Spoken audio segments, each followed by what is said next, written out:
SmartB Sports Update Podcast is brought to you by Optimum CBD. For all your rest and recovery needs, CBD products are your best bet. Go to optimumcbd.store to order now. Free delivery on all orders over $99. You must be over 18 to order. I use Optimum CBD products personally for my rest and recovery. I train 6 days a week in Jiu-Jitsu, as you've probably heard on the SmartB Sports Update Podcast. I teach, I train, I compete. And without Optimum CBD products, I wouldn't be able to do it. Optimum CBD for all your rest and recovery needs. Kalyn Ponga has just screwed our rundown 10 minutes ago. How you going, Dan? Hey, John. Spent the whole week writing about Ponga and Galvin, and Ponga's just turned it into a non-story by recommitting to his contract that was already in place. So he will stay at the Knights until the end of 2027 now. That's a really weird... There were reports earlier in the week that he was being shopped around to European and Japanese rugby clubs. I think, French rugby clubs and Japanese rugby clubs by a mystery New Zealand agent who nobody could identify. He was shopping Kalyn Ponga around, but now that's all come to nothing apparently, and he's going to stay to the end of 2027. But it's interesting to me because a lot of people were talking about, have the Knights really got value for money out of Kalyn Ponga? I mean, there's different reports on what his earnings are. There's one report I saw that he's on $1.3 million a year. Other reports that he's on $1.4 million a year. Others that he's on $1.5 million a year. But whichever one it is, he's the highest paid player in the NRL. And look, they just haven't got value for money out of him. He plays the odd really good game here or there, but he doesn't put it together consistently. And I was starting to think that they were better off letting him go and freeing up that money to spend on other players. They're not going to win a comp with him, as Andrew Johns himself, the King Newcastle Knight, said.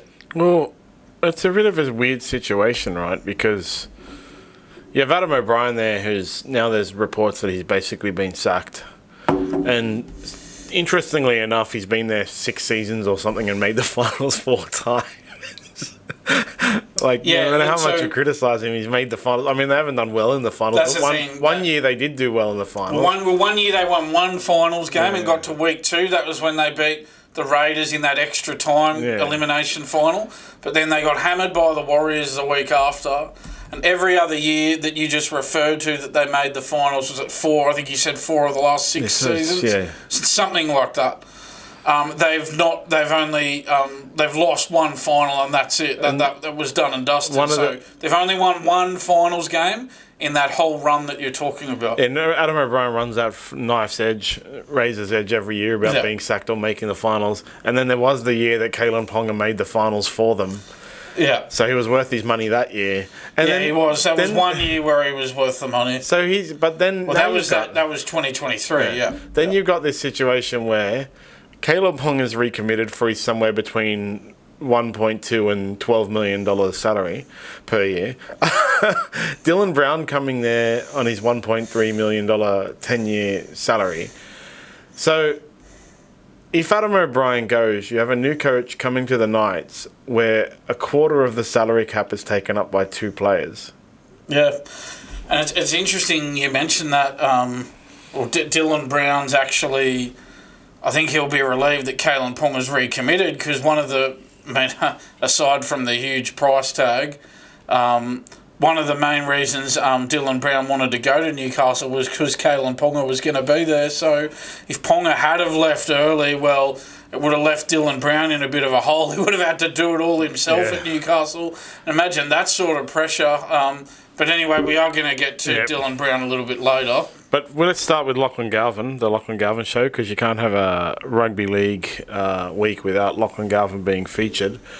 Yeah, it's taken another turn. Well, Toby Sexton's been dropped. Mm-hmm. And if you join a bunch of Bulldogs Facebook groups and subreddits and stuff like that, every post is one person saying, here is the definitive reason why Lachlan Galvin is the best pick, and the next person is, Lachlan Galvin should never have been picked and they've treated Toby Sexton wrong. So Bulldogs fans are really divided about it. Yeah, you're right about that, yeah. I don't see how it improves the team personally. I think Toby Sexton's been really hard done by because a lot of people use these statistical justifications for why Toby Sexton isn't as good as the number one halfback. He's only had 4 try assists for the year, only I don't know what the numbers are, 3. I've actually got them here, yeah. So that stat that you're talking about, that was, to be honest, I've been spending my whole week writing stories about this, so it's all very interesting. Sexton has the least try assists, 7 for the season, and line break 0 this season of the halfbacks in the teams currently sitting in the top 4. So that touches on what you were just talking about there, but I've got some other statistics as well later, which are pretty interesting too. I think, and there's one I read one stat where it's like he touches the ball more than any of the other halfbacks in the competition except Daley, Cherry Evans, and I think it was Adam Reynolds. Okay. And so, I've got another stat for you if you would like it. So over the last 2 seasons, 2024 and 2025, Toby Sexton's played 32 games. Bulldogs have won 23 of those games, losing just 9 of them for a win percentage of 71.9%. In the same time period, Toby Sexton has missed 9 games. The Bulldogs have won just 3 of those, losing 6 of those for a win percentage of just 33.3%.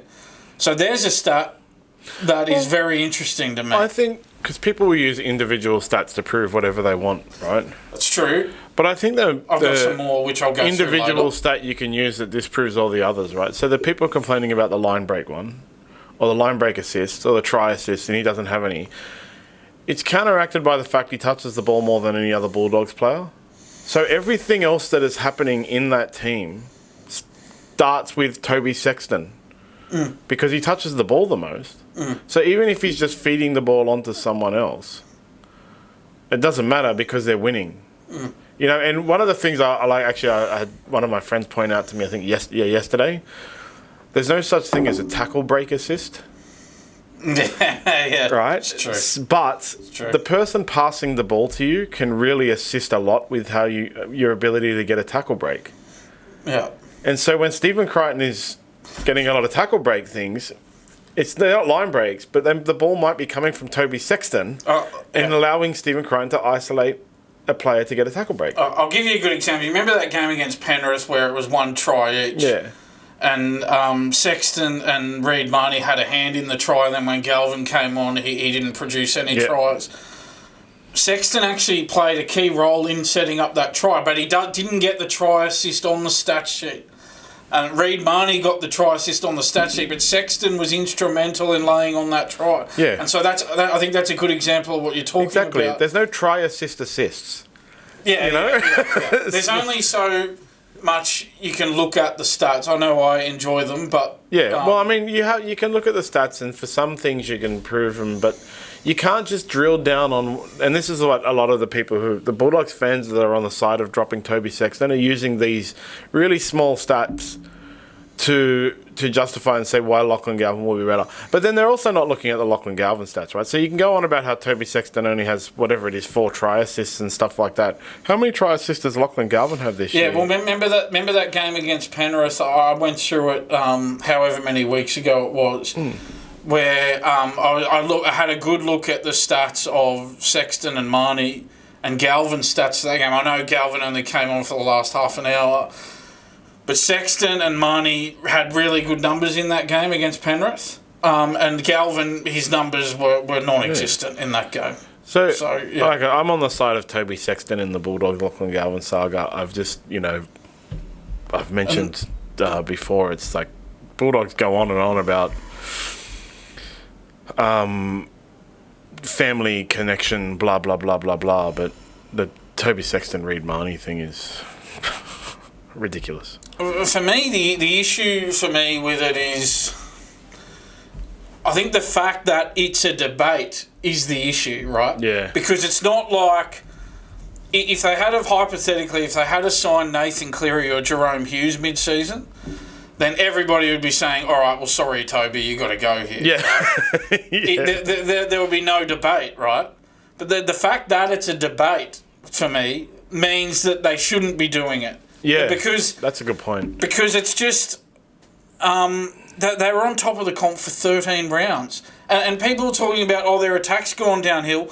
But in the early part of the season, before Galvin arrived, they were putting big scores on teams. They put 40 on the Titans in round 2. They beat the Rabbitohs 32-0 in round 7.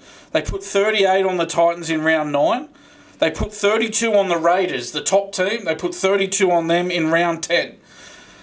Galvin's played 4 games. They've won 2 and lost 2. In the 12 games they've played without Galvin this season, they've won 10 and lost 2. And one of those wins was that game against North Queensland on Saturday night, where Galvin wasn't picked and they won without him. And everyone keeps talking about, they only scored 2 tries against the worst defensive team in North Queensland. And that seems like that has become the tipping point for Cameron Ciraldo, that he's decided now's the time to pull the trigger after that. I kind of feel like it was a convenient excuse more than you feel like they were just waiting for a reason. Yeah, well, you said it actually when Galvin went there. They're going to find a reason. I remember you said they'll wait around, they'll find a reason, and they'll bring Lachlan Galvin in. And you talk about that, like the people whining about their attack's gone downhill and how good their attack was earlier in the year before Galvin got there. Could it possibly have anything to do with the fact that they're now taking their hooker off the field and putting their halfback into the hooker position to bring on Lachlan Galvin? Could that have something to do with the fact that their attack is not... Yeah, well, that never made sense either, did it? I mean, at least this makes some level of sense in that Reid Marnie, the established hooker, is going to be playing hooker for 80 minutes. So at least it makes... a few weeks ago I said, that's really you did say... thing. You did say... I don't agree with it, but... You did say, it would make more... Well, it makes more sense than that scenario. Yeah, exactly. I don't agree with it, but it makes more sense. It makes more sense than taking the established hooker off for the last half hour and moving a halfback to hooker who's played very little, if any, of hooker before. So... they're playing the Dragons, that's right. This is the thing. So they'll, who knows? You never know. But they might make him look good because they're not in the... Although they went close against the Raiders, so, they're not in the worst sort of form, the Dragons. Dragons can't win if they're ahead and they can't win if they're behind. Was the best description of the Dragons I heard. Dragons 2025. Can't win if they're ahead, can't win if they're behind. But yeah, I just with Galvin, it's just... As I said, if it were Nathan Cleary or Jarome Hughes, you'd do it, right? You'd do it without hesitation. But he's not Nathan Cleary. He's not Jarome Hughes. He's a player who won a wooden spoon in his first season last year. And this season at the West Tigers, he did everything to destroy their season, and he did destroy their season. That's his resume in the game. And all of a sudden, if you think about it from his point of view for a second... All of a sudden, he probably can't believe his luck. There was every distraction under the sun at the Tigers. All of a sudden, he finds himself as the starting halfback in a top 4 team with 8 games to go before the finals. Saw another news report about him moving over there in which it was like unnamed sources, said that the senior players were approached about whether they should sign Lachlan Galvin, and all the senior players agreed with it. Unnamed source, doesn't say who the senior players are. I even find that hard to believe. What weirdness would it be where the coach goes to a bunch of the players and says, hey guys, do you think we should drop Toby Sexton and bring Lachlan Galvin in for halfback? And all those guys are like, yeah, we should do that. That sounds like a good idea. Don't worry about Sexton. He can be dropped. It's just such a bizarre ongoing thing. And now you've got this situation... Even if they beat the Dragons, it's one of those things, right? It was like when the Dragons beat the Eels a couple of weeks ago. It alleviated all the concerns for a week about the Kyle Flanagan story. I don't want to talk about Kyle Flanagan, but, that was the thing. And then sorry, he's not on the rundown today. We're having a Kyle Flanagan free rundown today. They lost their next 2, and now it's back in the spotlight. The Bulldogs will beat the Dragons most assuredly. You would have to think so, right? And so it'll be like, we were right, yeah, blah, blah, blah, we were right, yay. And then they'll play the Sea Eagles next week and most likely beat them. And then they'll play the Tigers and most likely beat them. And it'll be like, oh, we were right. Justification. Then they're going to come up against the Storm and the Panthers. And if they lose those, are they still right? They were like, yeah, but we did win the last few. Yeah, against the Tigers, bro. But this is the thing. There's no going back now. They've made the decision. And you know what I noticed? And I don't know what the process is in terms of... I know Toby Sexton got named in the extended squad for this game against the Dragons. He's not going to play, but he's in the extended squad. But I noticed as well that he's not named in... They've got a New South Wales Cup game against Manly on Saturday at Belmore. And I noticed that he's not named in their New South Wales Cup team, which I found to be very curious. And I don't know, maybe there's a... I haven't looked at it, but maybe there's a rule where once they trim the squad of players in first grade, they then can move back into New South Wales Cup. That could be it. Maybe that's what happens. Yeah. I'm not sure, but all I'm saying is Toby Sexton's in the extended squad for first grade. He's not going to play, but he's not named in the New South Wales Cup team either. Well, actually, no, I'm just checking right now because I'm quite curious about that. No, it's taken because Curtis Morin and Daniel Saluka Fafita and Blake Wilson are named in this extended squad for the Bulldogs and also in the New South Wales Cup. So does Cameron Ciraldo think that after Toby Sexton guided them to the top of the ladder for 13 rounds that he's not good enough for New South Wales Cup either? Yeah. Is that what he thinks? They're also missing a centre and a winger in their team that's been named, by the way, the Bulldogs. Oh, right. Well, so that's no good. Like, maybe they could chuck Toby Sexton in here. Apparently he can play anyway. But and you know, that doesn't make sense either. Yeah, sorry. The other point I was going to make is that if you're a player in the NRL and you're looking at Cameron Ciraldo at the moment, and you're thinking about, oh, will I go to the Bulldogs at some stage? Let's say you're a player for another club. Wouldn't you be thinking, do I really want to go there? This bloke's just going to knife me at the first opportunity if he can find someone better to take my spot. Yeah, I would think that. And I would also be around the whole, like, Phil Gould. Like, if you're an agent or anyone in the NRL, wouldn't you be looking at the Bulldogs and going, don't really want to deal with Gus because I don't know he's going to use the media to influence everything and he's going to... lie and say falsehoods. But this is the thing. It's a good thing for Toby Sexton that he's been able to get a deal with the Catalans for next year and the year after, but some other players may not have that same luxury. Yeah. It might finish their careers for other players, this sort of treatment. Yeah, it's... and if you're a player on another team thinking about moving to the Bulldogs, well... You're going to have second thoughts if this is how they're going to treat their players, aren't you? And this is the thing. They were leading the comp, as I said. They led the comp for 13 rounds. And this is the way they've treated their halfback. It's super terrible. I'm going to a Bulldogs event next week. I might just start asking some questions like that, eh? Yeah, absolutely. Hopefully Aaron Warburton's there, or Gus. Absolutely. But, I mean, I suspect what's happened is at some stage... They've got together in a room and they've had a brutally honest conversation and they've convinced themselves that they can't win the comp with Toby Sexton. Yeah, that's what they kept saying. Yeah. They kept saying, like, the piece of puzzle that was missing and all this kind of stuff, which is a bit offensive to Toby Sexton, to be honest. Especially when it's Galvin. It's not Nathan Cleary or Jarome Hughes, they said the Dragons would never win a comp with Ben Hornby at halfback. And they did. I think this fallacy of you have to have an X factor and you have to have this and you have to have that nonsense is just bullcrap. You win the comp with the best team on the park on the day, not a specific style of halfback that isn't Toby Sexton. And this is the thing, all right, there are other teams who have a lot better attack than them. I've got the stats somewhere here. The Storm have scored 517 points this season. The Raiders have scored 462. The Bulldogs scoring just 366 points.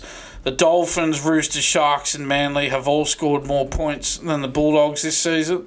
I get all that, but they are still the best defensive team. And everyone says... All those who know, who've been there and done it before, say the best defensive team, well, you got to favour them in the big games. It's what was it? There was a stat we talked about a few weeks ago. It was the last 10 years, number 1 or 2 in the defensive won the comp. Yeah. Attack is irrelevant to that statistic. There's the attacks for those teams were all up all over the shop, like sometimes good, sometimes bad, sometimes middle of the road for the league, but it was always the one or two the best defensive teams won the comp. So yeah, you can go on, but even then, like single stat, their attackers on the slide for the past few weeks because they only scored 2 tries against the North Queensland Cowboys. At the beginning of the year, they were scoring 40 points. Yeah, I went through it just before. I went through all those big scores they put on teams. What happened? Lachlan Galvin was coming to the Bulldogs, and then suddenly there's off-field thing. I mean, they still managed to scrape through wins. They still managed to get through wins, and then he comes and their attacks died. Yeah, well, let's have a look at his 4 games, and let's have a look at their scores in his 4 games. Right, so he played against Parramatta. They scored 30 points. Okay, against South they scored 24 points. Okay, but against Penrith, they only scored 6 points. 1 try set up by Toby Sexton. Yeah, and he had nothing to do with that. As you said, 1 try set up by Sexton and Marnie. And 18 points against the Broncos, which they got run down. So, he's not getting them 40-point wins either. So, I mean... He came off the bench. He played those 4 games. Oh, no, he ended up playing that Broncos game. He started. He played the whole game because Crichton was unavailable because of Origin, and they moved Burton to the centres. Yeah, and then Burton got, like I said at the time, it reminded me of when Braithen Astor had to play fullback. He looks so out of place, like he doesn't know how to do it. And the quote from Cameron Ciraldo, we just felt like we weren't sort of getting there. What? You're on top of the comp. Weren't sort of getting there. They were on top of the comp for 13 rounds. What's that about? Well, that's what I mean. It's just a convenient excuse they found, and they can just say whatever they want. But when you drill down into it, none of it holds water. You know. Well, like I said, if they win this round, which they probably will. Mitchell Pearce has just named Lachlan Galvin as his player to have a big game. So, has he? Yeah. He's still overseas, is he, Mitchell? Yeah. If they win, it'll all be like, yep, all roses for the week, and then next week they'll have Manly Sea Eagles. But the Bulldogs aren't winning well against top 8 teams, right? So they'll play the Sea Eagles next week and could very well lose. Yeah, they don't have a... I had the stat a week ago. Yeah. They don't have... They did beat the Raiders. I'll just... Because it's hard... That stat's a hard one because the top 8 keeps changing. So the 100%. stat keeps changing. But just having a quick look at it, they beat the Raiders. They beat the Roosters, who are now a top 8 team again. They've gone back into the top 8. Yep. So... When I said they'd only won 1 game against top 8 teams, that was when the Roosters had dropped out. Now the Roosters have gone back in. So they did beat the Roosters. But just looking at these other top 8 teams, they lost to the Panthers. They lost twice to the Broncos. They did lose to the Dolphins, but the Dolphins are now no longer a top 8 team. So as I said, because the top 8 teams are always changing, that stat is always changing. Yeah. But on the whole, not the best record against top 8 sides. So if Manly's in the top 8 when they play them, you got to worry about it. And then so we're just looking at that. So they've won 2 games against top 8 sides, lost twice to the Broncos, once to the Panthers. So they're 2 wins, 3 losses against top 8 teams. Yeah. So not the greatest record. It's going to be this thing where they beat the Dragons and it's all rosy. Even if they score 60 points against the Dragons, it's not really that relevant because the Dragons aren't that good this year. But they'll use it as an excuse. See, we were right. Yeah, well, the real test, we won't know to the end of the season. Yeah. And at the end of the season, we'll sit down and go, would it have been different if they had kept Sexton? Well, if they get smashed, we'll just say, they should have kept Toby Sexton. But a bit dangerous if they're not going to play Sexton in New South Wales Cup. They've got to keep him match fit. What happens if someone gets injured? What happens if Galvin or Burton or Marnie get an injury and you need him? He should be playing in the New South Wales Cup to keep his match fitness up. They haven't named a 3 and a 4, so maybe there'll be a reshuffle. Maybe that's what it is. Name him in the centres or something and then move him into the halves or something like that. There's some loophole. Yeah. Surely he's got to be playing New South Wales Cup because if someone gets injured, then obviously he's going to be the next cab off the rank. I'd say we'll know on Friday. Yeah, okay. Friday, 5:30 p.m. you'll find out.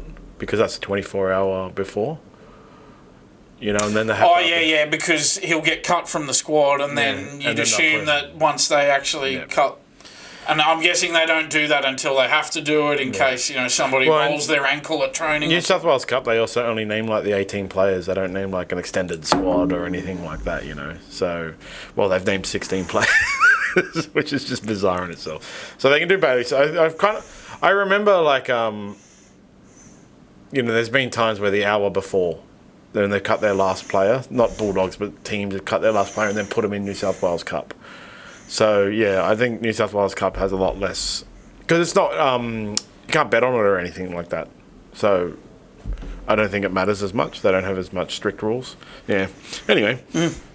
That's Lachlan Galvin for the week. Newcastle, despite signing Kalen Ponga, have had a bit of a nightmare of a week, actually. They've been in the news for many, many reasons. Starting with Adam O'Brien is being told he's going to be let go, or possibly hasn't, but there's news reports saying that he has. Then finishing with Alex McKinnon having to buy a ticket to come into a match, to buy his own ticket to go to the Knights game to watch a match that was dedicated to a spinal injury charity where they were playing against the Melbourne Storm, who were the team where he suffered his devastating injury and became a quadriplegic. Like, awkward.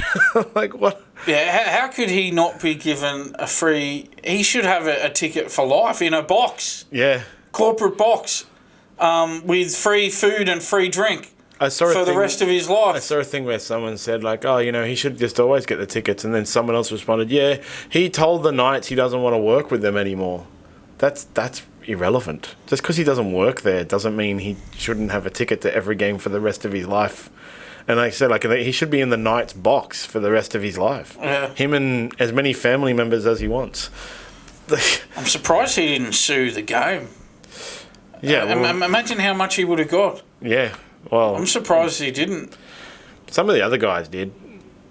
I know. Well, James McManus tried to sue for But you wouldn't blame him if he did, though. No, well, I would have surely. What do you reckon he would have got if he had done that? I mean, who knows? I don't know about Australia, but I know there's a famous one in jiu-jitsu where a guy got his neck broken, became a paraplegic in like a routine, just, you know, at a gym, and then when they put in the insurance claim, because it's America, the insurance rejected it, and so they sued the insurance company, and they won, and it was awarded $46 million. Because I think Alex McKinnon, I was reading that he did get a $500,000 insurance payout, but gee, $500,000, that's not a lot of money for what happened to him. If you accept the insurance payout, then you can't sue. That's part of the thing. Is that right? And a lot of people, like, they don't... I think that's a thing, right? And a lot of people, like, they get really confused at the time because it's like, I have no money. What am I going to do? I need to redo my entire house, buy this super expensive... Oh, my God, what am I going to do? And they're like, here's a $500,000 insurance payout. And they're just like, oh, panic sign. And then they don't really realise, you know, without getting any advice, they don't really realise, like, oh, I've just screwed myself out of the possible $46 million I could have got. That's the thing. I'm not a legal expert, but I don't know. I would have thought that if he have not accepted the $500,000 and sued, I would have thought he would have got a fair bit more than that. But again, I don't know. I'm not a legal expert. Corporate organisations have like lawsuit insurance as well. So even when they do get sued, a lot of the time, insurance pays out the lawsuit. All right, okay, I didn't know that. Yeah. So it's just a different type of insurance. Then their lawsuit insurance becomes more expensive, right? But it's just, I mean, so you've said that somebody has said that, and I actually didn't know about this, that he told them he didn't want to work for them anymore. Yeah, he used to work for the Knights. Yeah. And then he quit. Yeah. Well, his job at the Knights. Yeah. And so that was a justification for why he should have to buy his own tickets. No, darling, sweetheart. First of all, there's an exception. If just because you don't work for them, you shouldn't get a ticket, fair enough. But there are outliers, and a dude who got his neck broken, that's an outlier. I think he's an outlier. It's an outlier that no rational human being could look at and go, yeah, well, he doesn't deserve a free ticket because he doesn't work for them. How could they have allowed that to happen? How could they have allowed him to have gone in general admissions, paying for his own ticket. How could they have allowed this to happen? James Hooper went pretty strong on this CEO of the Knights, Phil Gardner. He said, he does a good job of running the leagues clubs. He does a good job of putting on a nice schnitzel on a bingo night at the leagues club. But he hasn't got much idea about how to run a rugby league club. And you'd have to agree with James Hooper's comments. You read that story and it was like Alex McKinnon was just going to the game and didn't have any awareness that it was some like spinal charity day or whatever. And then the fans approached him in the general admission and like said, we're so sorry for the travesty that's going on right now on the field. And he was like, what are you talking about? And then he found out that, during the Melbourne game, they were having a dedication to some charity that had to do with spinal damage. And if you're going to do that as the Knights, or even Melbourne, if you're going to have a game that is about, spinal injuries, and it's dedicated to a charity for spinal injuries, you invite Alex McKinnon regardless. Yeah. It's like, who do we have in the history of rugby league that is a good spokesman for spinal injuries? It's Alex McKinnon. Yeah. That's a guy you want there. And he might have said no. But you'd have to think, like, any club, that doesn't matter. Like, Alex McKinnon played at the Dragons, right? Dragons decide, even then, any club, the Warriors decide, look, we want to do this game where we're going to have this spinal injury charity there and we're going to donate money to them. Who in rugby league do you think is a good representative for spinal injury things? Well, Alex McKinnon is. You invite him over. But instead, no, they let him buy his own general admission ticket, didn't even tell him what was going on. And to add insult to injury, it was a Melbourne Storm game that they were doing it with. That's unbelievable. Who made this decision? Yeah. Seriously, this Phil Gardner, he should stick to running meat raffles and putting on bingo night at the bistro. He shouldn't be running rugby league clubs the way that this mess has been handled. Yeah. And the Adam O'Brien situation as well, leaking out that that they want to sack him at the end of the season, even though he's still got 2 years left to run on his contract after this year. Yeah, I hear he has a massive payout clause. Yeah, and they have to pay it out. They have to pay him out in full as well. Yeah. And it's a massive payout clause, Yeah, so that's what's keeping him there. Yeah. I was just told that the other day. I was like, why is Adam O'Brien still got a job? He's walked that razor's I think edge, we know and why. then my mate said, bro, because they don't want to pay him the $2 million or whatever it is, they'll have to pay him to get him to go. Yeah. And that's, it's come out, of course, like unnamed source, that they're going to sack him at the end of the year. Man, the Knights are kind of turning into the Tigers with how poorly they run. This is the thing, you might agree with the decision to sack him, which I would agree with, because, he relies on one player. He never gets them in premiership contention. Yeah.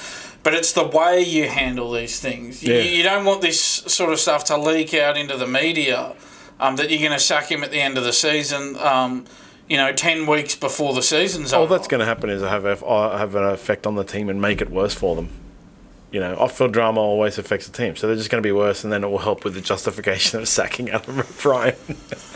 Well, you would hope Kalen Ponga goes on now and does a 7-game winning streak and gets them into the 8. Yeah, I'll tell you what, I reckon they would have been better off letting Ponga go. As I said, he's on anywhere between $1.3 million a year and $1.5 million a year, depending on which reports you believe. Yep. He's the highest paid player in the game.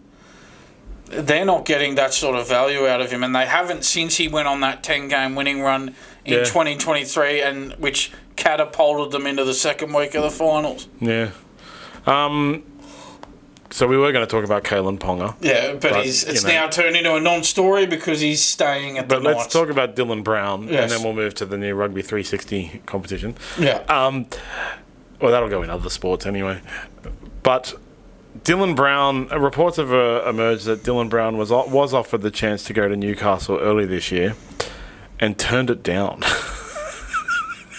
Yeah, I tell you what, it doesn't fill the Knights with a lot of confidence, does it? That somebody who they're going to be paying $13 million over 10 years doesn't really want to go there early. And obviously it was because he doesn't want to have to deal with that pressure until he absolutely has to deal with it, which is next year. Yeah, and like it's kind of like, but it's not good signs though. No. It tells you that he's not very confident in himself. It tells you that because if he was confident in himself, let's be honest, Parramatta are gone for the year. They're not going to do anything for the rest of the year. So looking at the situation realistically, there's really no point in him staying at Parramatta. Yeah. And so you sort of go, well, he may as well go to Newcastle early. And the fact that he doesn't want to, wow, I mean... Yeah, you'd have to think, if I go to Newcastle... Look, there are currently 5 teams with 6 wins. Right. And then 2 teams in the 8 Got with... the ladder here, actually. 3 teams in the 8 with 8 wins. Okay? So there are only 2 wins. Newcastle are 2 wins behind possibly being in the 8, right? Mm-hmm. With Parramatta being 3 wins behind possibly being in the 8. But Parramatta look way worse than Newcastle. Yeah, Parramatta aren't going to make the 8. So, yeah, you would have to think, all right, Dylan, you're coming here next year. Why don't you come this year and maybe we can do a run for the 8 this year as well? Because, you know, you're not going to go in Parramatta. And he's going, no, I don't want to go there. Like, as a Knights fan... He doesn't want to go there because he knows... Imagine the pressure that's going to be on him if he goes there early. The pressure will be huge. Think of the headlines. If they lose the first couple of games with him, the $13 million waste of money. What are they going to do for the next 10 years? Inevitably he is going to have to deal with that anyway. Yep. But I think he'd prefer to just put it off to as long as he can, which is until next year. How do you feel as a Knights fan, a Knights player, a Knights coach, a Knights administrator, a Knights CEO, that your $13 million signing for next year is like, I don't want to go there? Why not? Ugh, no. Gross. It's just unbelievable. Yeah, it's $13 million for 10 years. It's just the Powerball winner himself. I can't believe he just didn't want to go, because even we've been talking about all year, he should probably go early. But you've been saying all year, I wouldn't go early. But then it comes out that he didn't go early. It's so bad, man. It's like, you know how they say, there's a mystery person who won the lotto overnight. Yeah. That's Dylan Brown. Dylan Brown. $13 million for 10 years. Oh, the Powerball winner himself. It's so bad as a night for the night. So, over to the West Tigers, because there's always a news article about the West Tigers. Yes. Obviously, the West Tigers aren't going as well as people hope they would. And their big multi-million-dollar signing was Jarome Luai, who was expected to...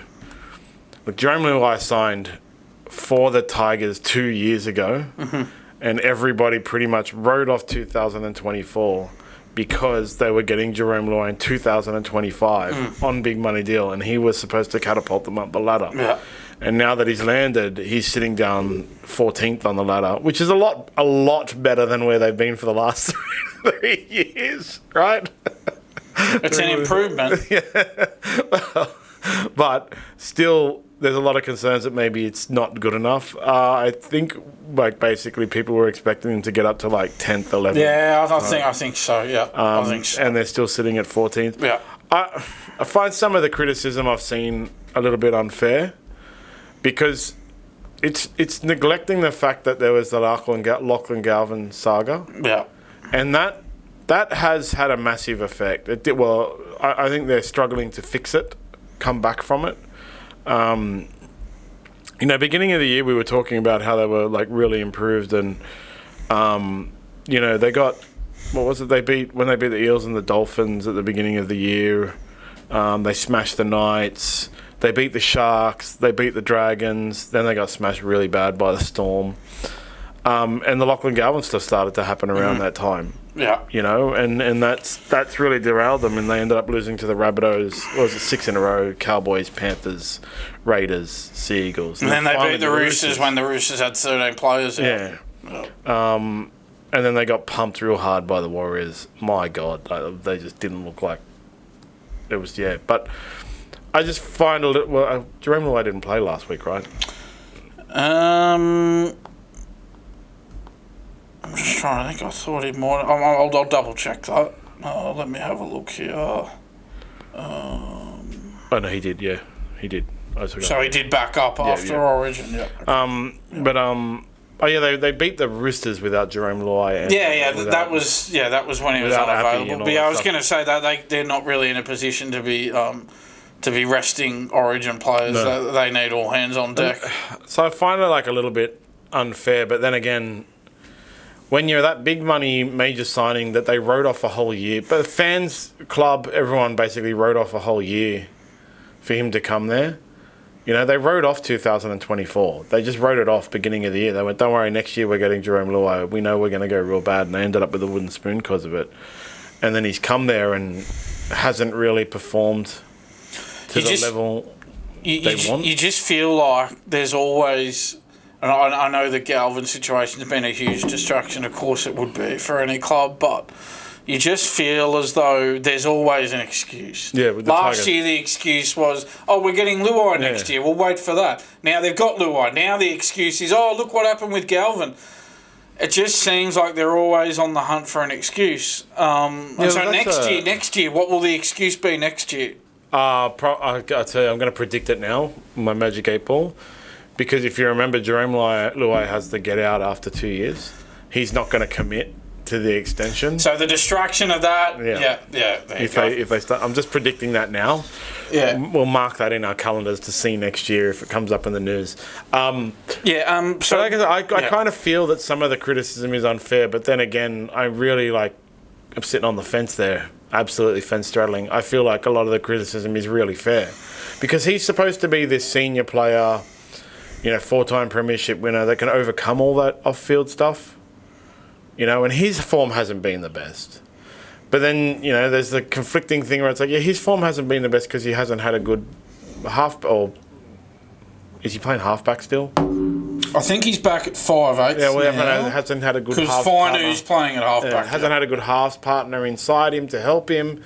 It's been put, and over the years he's had Nathan Cleary there and so on and so forth.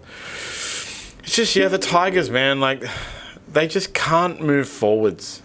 They're perpetually in this excuse cycle of this is why we fail and that's why we fail and that's why we fail, and so they fail. And, it's just... Yeah, I know we sort of can take it or leave it with stats on here, but he's been involved in 10 West Tigers tries this season. But he's yet to make a line break or yet to score a try in 14 games for the club. So they might be doing a nudie run if he doesn't get up. Yeah, so make of that what you will. But I'd say, I think, in all honesty, I'm disappointed. I was thinking that he would have had more of an impact. And I think you're right. I think for them to be 14th, which is where they are now, I think they should be up around the 10-11 area. I don't think they had to...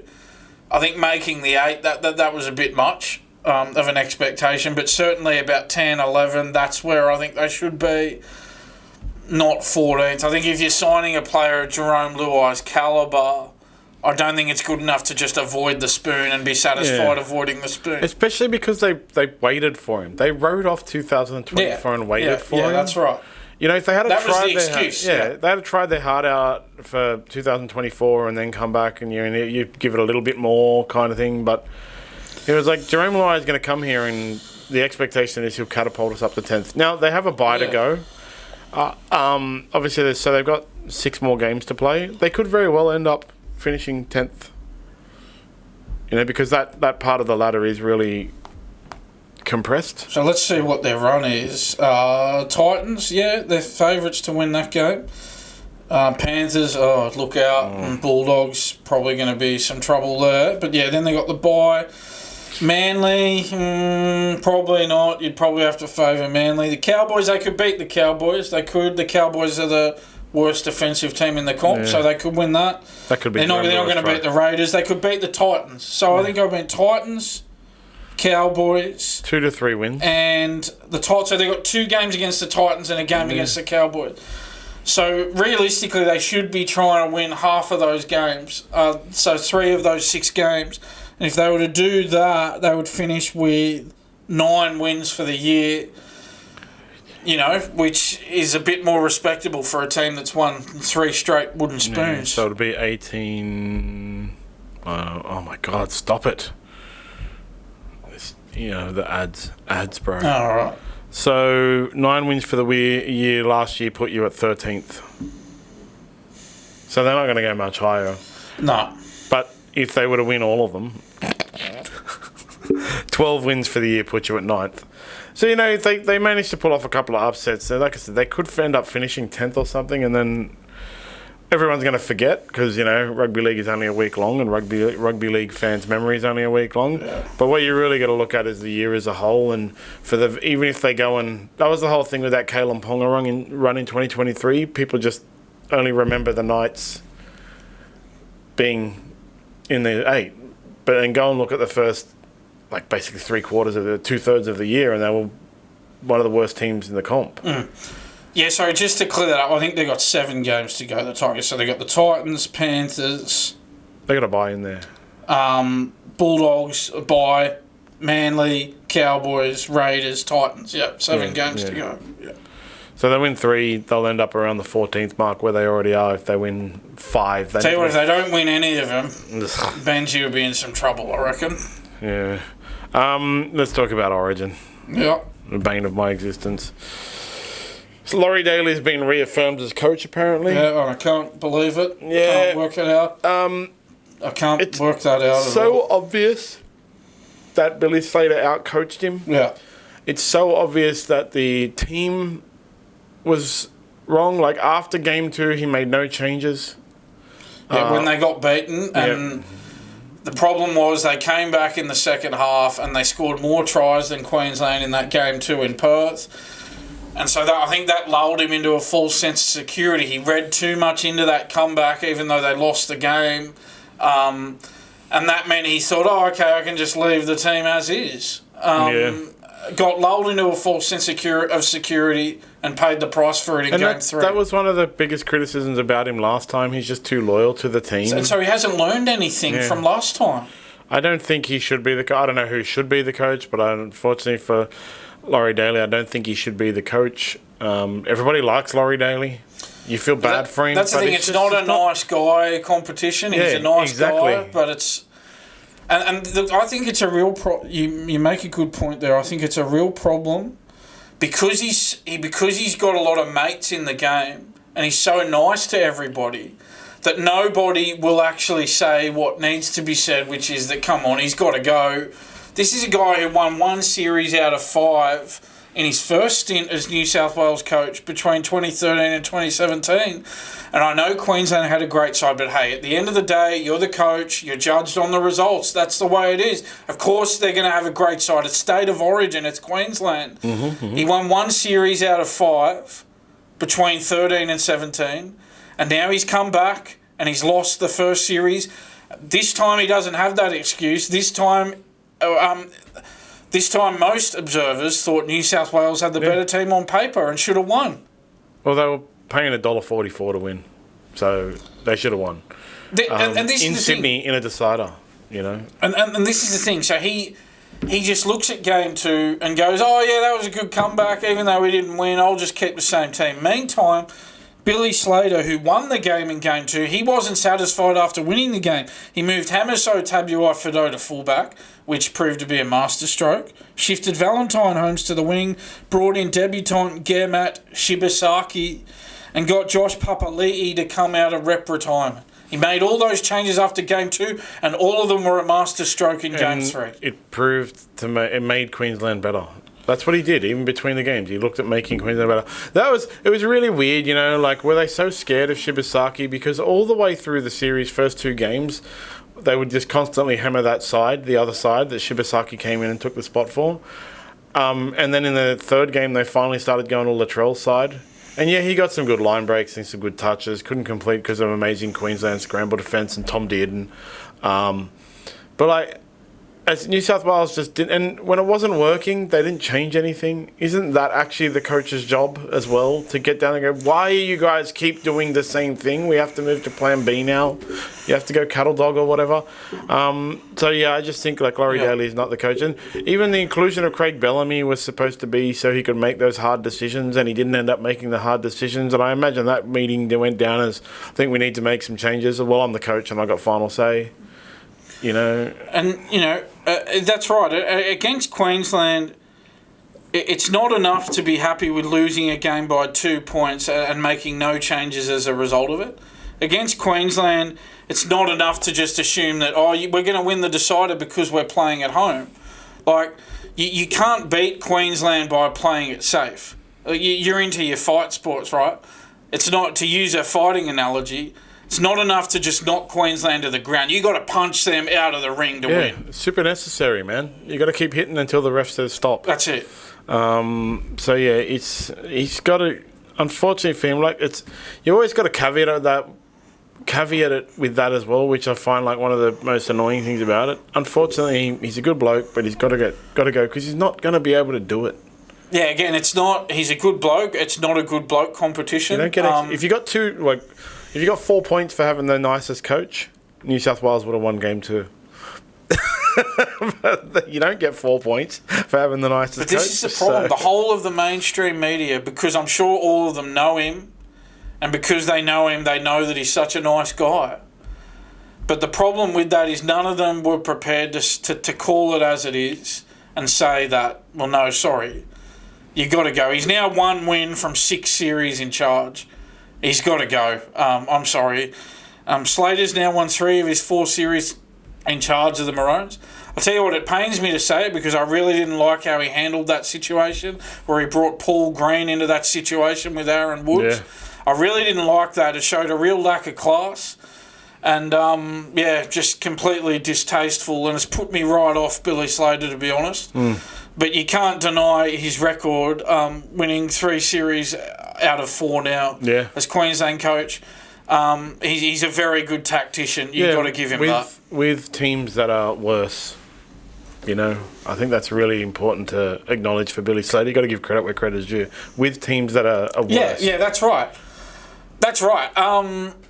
Probably, you'd have to say in pretty much every one of those series, he had the worst side on paper, and he's won 3 out of 4. One of the things that I heard, one of the people I know who coaches rugby league actually said to me, they didn't, because Queensland shut down New South Wales really well by having that rushing defence, right? When it came to the edges, Shibasaki and Toya and Valentine Holmes and whoever the other wing was kept rushing up. And, to shut that down, what you have to do is, when they're rushing, the halfback puts a kick in behind. And that might not, the first time you do it, nothing might come off of it, right? You won't get a try or whatever. Latrell Mitchell won't bust through and get the thing.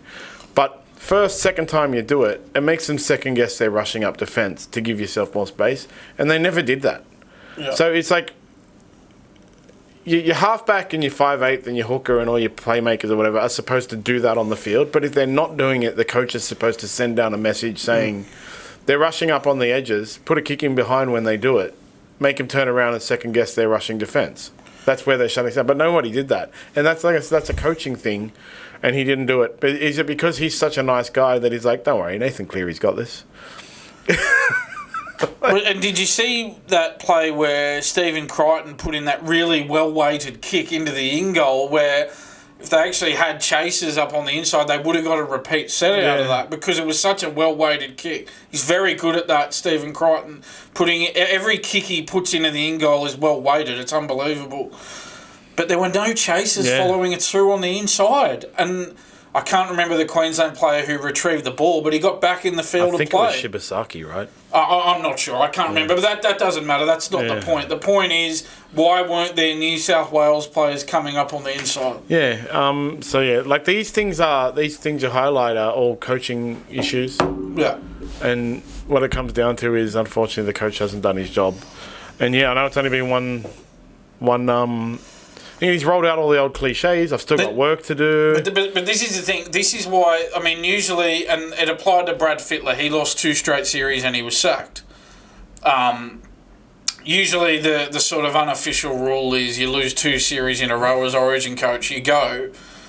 But that shouldn't apply to Daley because he only won 1 series out of 5 in his first stint. So if he was going to come back to the job, which he did this year, he needed to win his first series. And he hasn't done that, and so I'm sorry, you got to go, mate. Yeah, exactly. As much as you are a nice guy. And finally, with Rugby League and State of Origins, we don't have to talk about Origin again until next year. Yes. Everybody complained about the ref. We're having a conversation off camera. The Queenslanders complained about the terrible reffing, and they won. They also didn't drop the ball until the 70th minute. New South Wales complained about the terrible refereeing, but Josh Kerr complained the most about the terrible refereeing. Fine, though, he was just joking. But he's been given a breach notice over basically saying Ashley Klein is a cheat. Yeah, well, these are the quotes. And so Josh Kerr, for people who are not sure the context, he was included in Queensland's extended squad, but he didn't actually play in the game.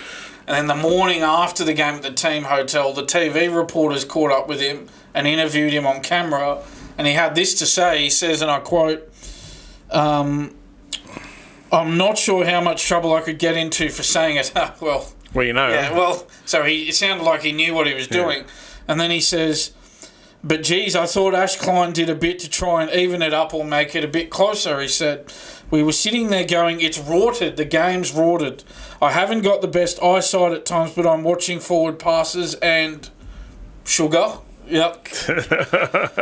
We were all on the sideline just going, oh no, it's a double agent. So he's called Ashley Klein a double agent. And then he says, but it makes it more exciting and brings out the Queenslander, end quote. Now, look, I watched it, I saw it, I don't know if you saw it. He sort of was joking, but we talked about it before, that's no excuse. If they're able to use this as a defence to get him out of this fine that he's been hit with, well, then everybody's going to be coming out saying this about the referee and just trying to get out of it by saying they were joking. Well, from now on, just criticise the referee with a smile on your face and then say I was just joking, and then I don't have to get fined. Yeah, it's not a good enough defence. It's a $10,000 NRL breach notice. It's just silly. It's just silly. It's just stupid. Just shouldn't happen. You got to be smarter than that. You got to go, look, I may not have been playing, but look, I'm a squad member. If I just come out and make these comments about the referee after the game, I'm going to get myself into trouble, and that's what's happened.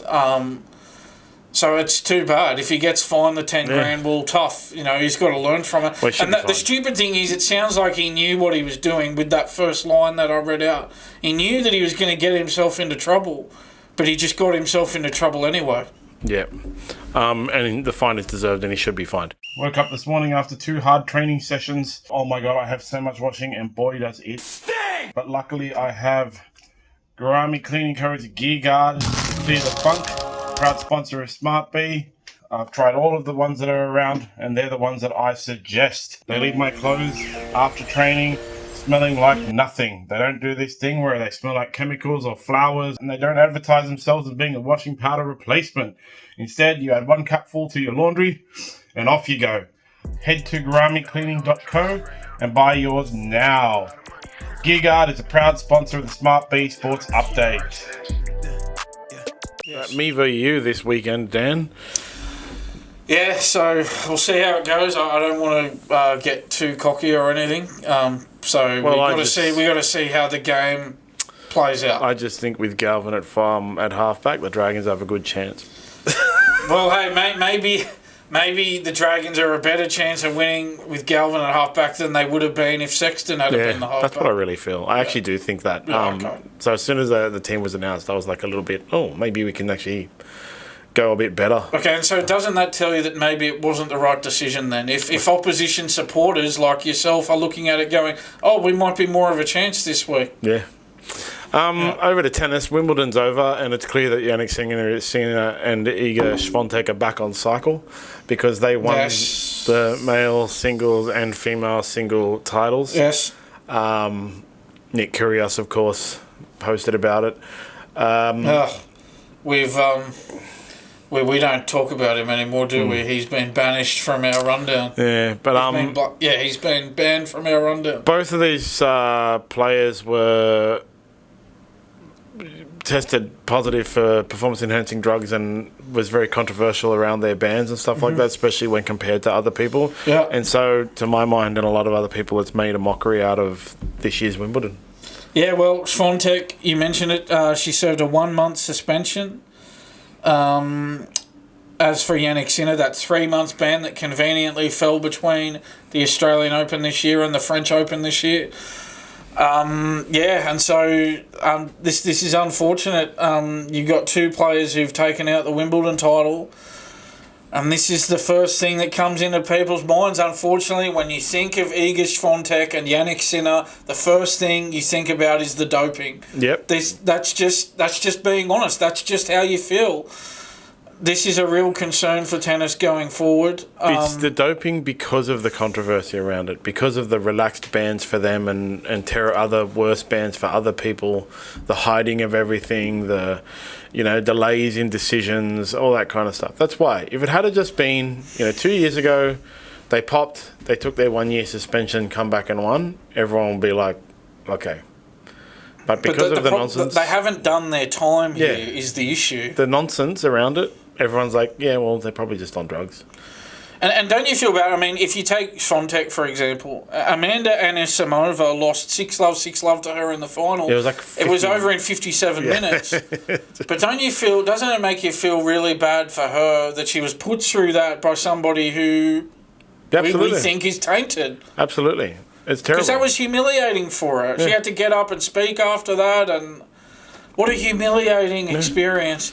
Against somebody, as we've said, who's tainted. She can always say, I got smashed by a drug cheat. And nobody can deny it, That's a... So maybe in that sense, it gives her an out. Yeah. It's the only way she can alleviate that shame of just getting smashed 6-love in 57 minutes is just to, I did. I got smashed by a drug cheat.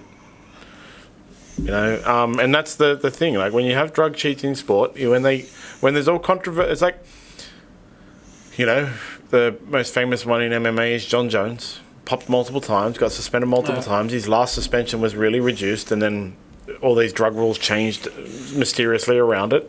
And so for his entire legacy, whatever it is, 27-1 fights, people go like, oh, John Jones is a GOAT. Yeah, but he's a drug cheat. And it's because of multiple times. And also the real susness around his last suspension and the picogram and the fact that he tested positive and then he was allowed to fight anyway because it was only a picogram of whatever it is. The acceptable amount of illegal performance-enhancing drugs in his system is 0. He had more than 0. He should have been banned. So that is why John Jones is forever considered not the GOAT because of drug testing. And it's weird, like these guys. If Jannik Sinner goes on to take over Novak Djokovic's Grand Slam things and wins 38 Grand Slams, there'll always be a little asterisk next to his name. It's like, yeah, but, Djokovic did it clean, bro. So we'll just still consider Djokovic the GOAT. and this is the thing, I guess we got to bear in mind here that there might be... when Federer and Nadal first emerged on the scene, they had all the Grand Slams to themselves, and then Djokovic came along a bit later and crashed the party.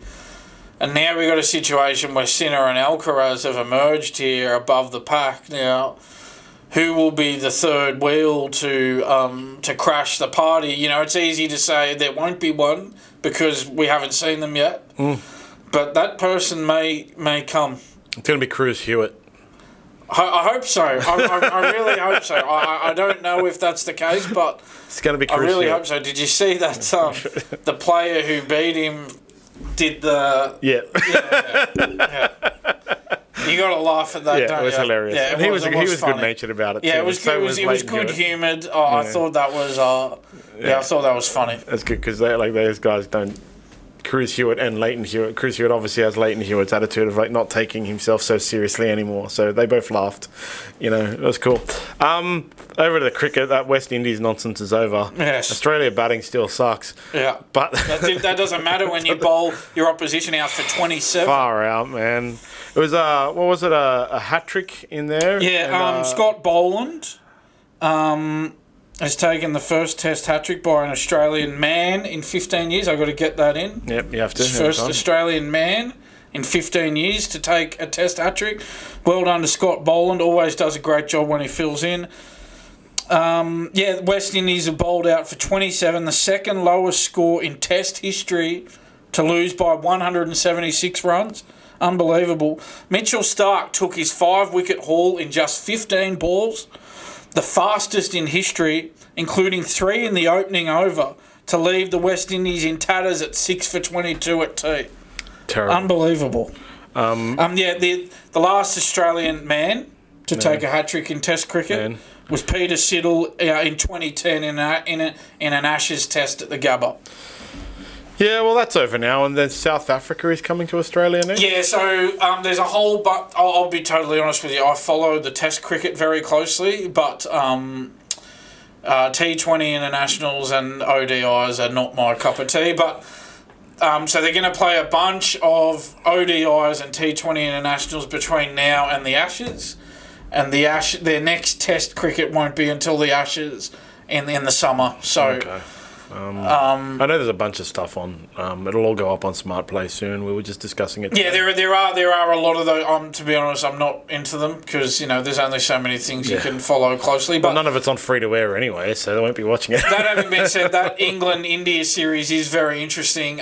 England have just gone 2-1 up. They just won that third Test over India. They only won by 22 runs. It was a real thriller at Lords that went right down to the wire there.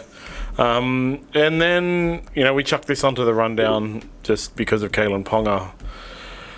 There's, once again, this is probably the third time in the past 5 years I've heard this. There's a new rugby conglomerate popping up to try and fix the failing rugby, especially in Australia, led by Mike Tindall, who's a former Rugby World Cup winner, and royal family members and investors, some of which are reportedly from the cashed-up Saudi Arabia. Yeah.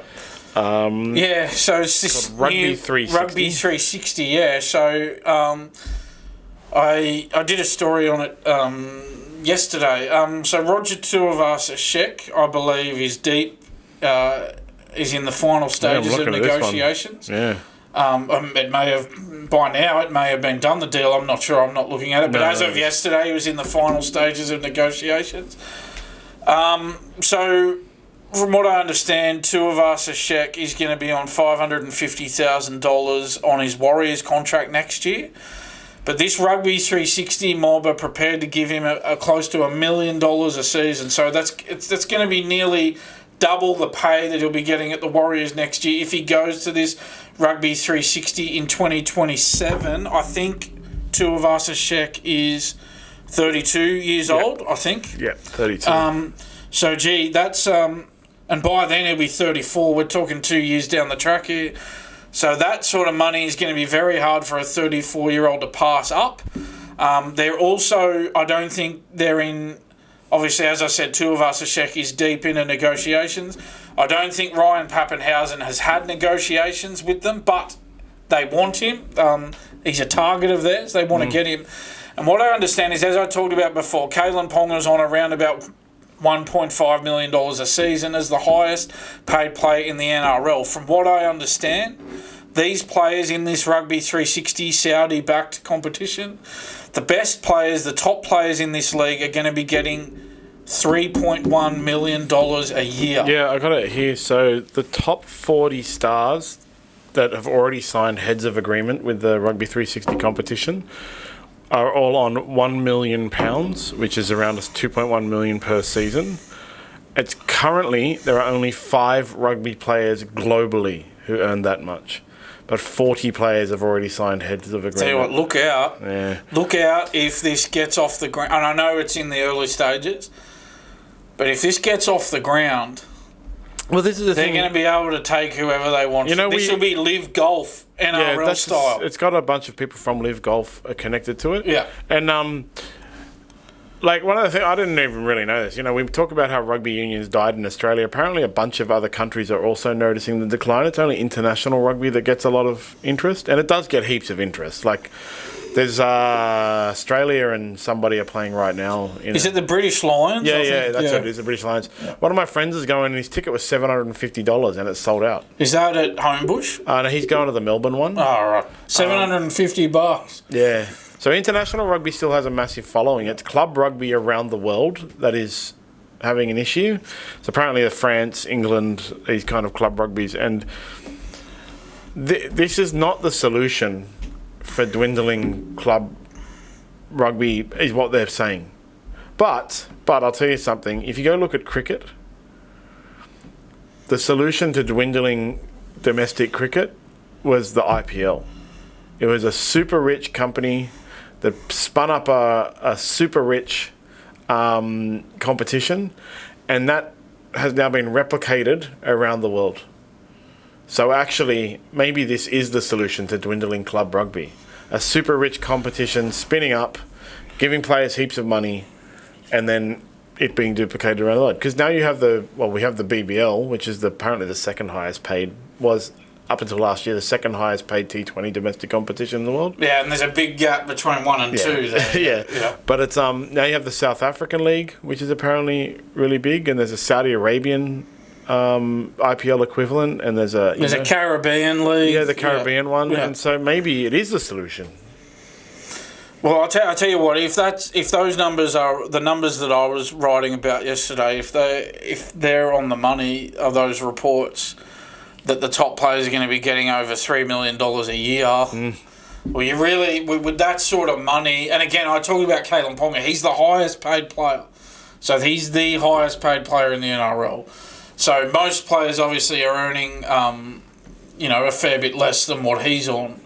So if you're looking at it like that, all right, Ponga's on about 1.5, but let's say you're on $1 million. If you're on $1 million, you're an elite NRL player. Their elite players are on $3 million. Yeah, well, I'll tell you what, $3 million a season compared with $1 million a season. You're in territory there of money that's too good to refuse. These guys don't have a big window. They start playing at about 20. They go till their early 30s. They have 10, 12 years if they're lucky. Some of these guys, 15 if they're very lucky. They don't have long in the game. You really can't blame these players if someone's coming along offering them 3 times the money to go and play rugby. Well, if your max earning potential from rugby league in Australia, which is the highest paid rugby league competition in the world, is $1 million, that's basically your max earning potential. The $1 million players, right? Basically, yeah. You don't even have to be the max earner at this Rugby 360 if everyone's getting £1 million. You don't even have to be the best. If their best players are getting $3 million, you can go over there and earn your $1 million. It's a softer. That's the thing. Someone like Toby Sexton could get $1 million a year in that. That's what I'm saying. It's a softer, easier game on the body. Yeah. You can play for longer generally. You play less. So you don't have to get back 10 metres. Yeah, it's less. There's less running. Obviously, the tackles, the ruck is the rugby props are pretty goddamn big. I wouldn't want to be a forward in it, but they still touch the ball less and things like that. That's what they always say. It's easier on the body because they don't target rugby league forwards. They target the rugby league backs that will open up the game. Guys like Kalyn Ponga, Ryan Papenhuyzen, Roger Tuivasa-Sheck.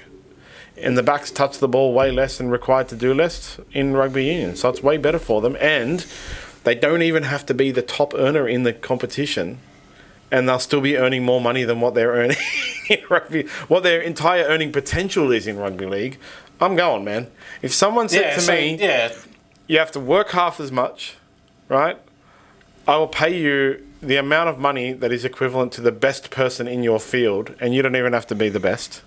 And you have to work half the length of time. Yeah. So the $1 million NRL players could be getting $3 million a year in this. The $350,000 NRL players could be getting $1 million a year in that. Exactly. Of course you're going to go, man. I would go. Yeah. You can't blame these guys. I would have they don't have long in the game. Yes. Where do what are you going to do? $1 million here or $3 million here? That's not a hard decision, that one. If it was like $3 million here, but you are going to be fighting gladiators with knives, no, I'm fine. But it's three times your earning plus it's easier, shorter. You'll have way more time for holidays with your family. Yeah. Let me think. This is rugby union's live golf moment. Yeah, 100%. But I'll tell you what, the NRL, they better beware here of this competition. If I was head office, I'd be really concerned about this. There's potential that they could go and take 20, 30, 40 of the best NRL players. All those they can just pick these NRL. They could take the best 40 NRL players. Yeah. They could go target Reece Walsh. They can target, what was the guy? Even Nathan Cleary. Yeah, well, he could definitely go. Who was that guy's name? The one from the Roosters? Joseph Suaalii. You look at that. Like he went. Think of that. He went to rugby union for $2 million or whatever for his contract. He can go to, if the same situation arose, he could go to Rugby 360 for $2 million a year. Well, what's he going to choose, man? Yeah. Everyone would choose the same thing. Yeah.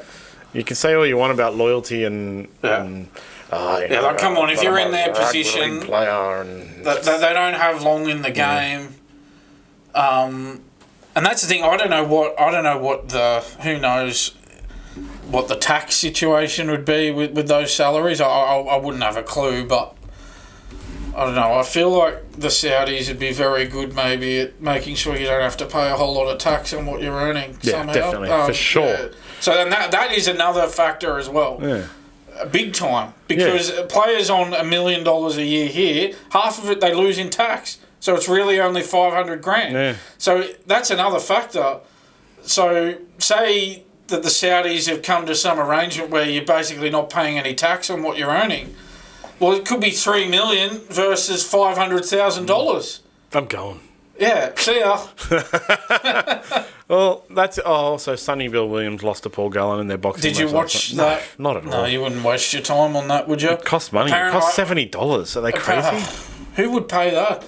Apparently, Sonny Bill walked out and wouldn't be interviewed by anybody afterwards. He's good at walking out, isn't he? Yeah, watch him whine about how he won and he reckons he won every round and all that kind of nonsense. But yeah, it wouldn't be like him to walk out, would it? It was a split decision, right? And then people were like, Denny Green said he won. Okay, cool, man. It was a split decision, and people booed because, when it's a split decision, they read out the individual judges' scorecards. So they were like, Paul Gallen, whatever it was, 30-27. I don't know what the scores were. 30-27. Next one, Sonny Bill Williams, 30-27. Boo! Like, nobody in the crowd agreed with it. I have no idea. I'm not going to watch that garbage. Neither of those guys are good boxers. I do know Paul Gallen's... Wouldn't waste my time watching Paul Gallen's brother pretty well. Hi, Pete. He's a legend, but not interested in Rugby X. On that card as well, the co-main event was, I saw, a double title fight. Like, it's just another one of those boxing circus things. So anyway, Paul Gallen won by split decision. Who cares? Certainly not me. Anthony Mundine's son was also on it and won, and he called out Danny Green's son. That's funny. Hilarious. That's hilarious. So, yeah, they can continue that rivalry through the generations. Yes. That's it for the week. Don't forget to go to OptimumCBD.store for all your CBD needs.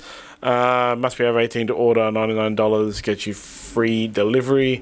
And make sure you go to GarameCleaning.co for Gear Guard to make sure your laundry smells good. Good luck on Saturday, Dan, to your Bulldogs. Same to you, John. I'm sure we'll have a lot to talk about Kyle Flanagan and Lachlan Galvin next week. Yeah, may the best team win. We'll catch you next week. May the best controversial half win. Yeah.